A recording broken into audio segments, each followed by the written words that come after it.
Yo, what is going on YouTube? Calculus Wizard here, and today we're going to be going over learning the three trig equations.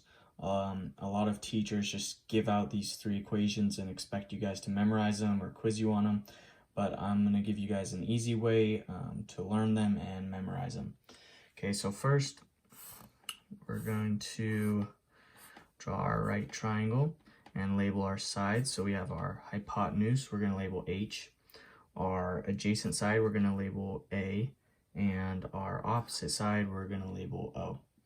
Okay, so then we just do our Pythagorean theorem, which is O squared plus A squared, right? Our two sides squared equals our hypotenuse squared.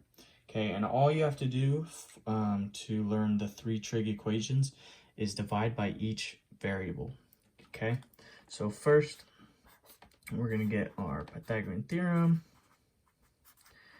and this variable we're going to choose h, so we're going to divide everything by h squared. Okay, opposite over our hypotenuse, we know that is sine, but everything's squared, so sine squared, plus our adjacent over hypotenuse, we know that's cosine, so that's our cosine squared, equals 1, because hypotenuse over hypotenuse is just 1.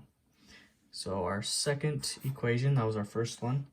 Our second equation, we're going to do our Pythagorean theorem again.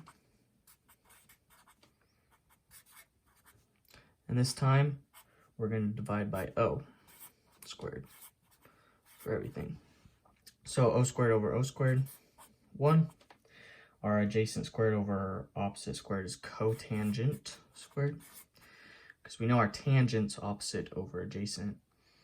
And then our hypotenuse over opposite is cosecant. And we know that the opposite over hypotenuse is sine, and 1 over sine is our cosecant.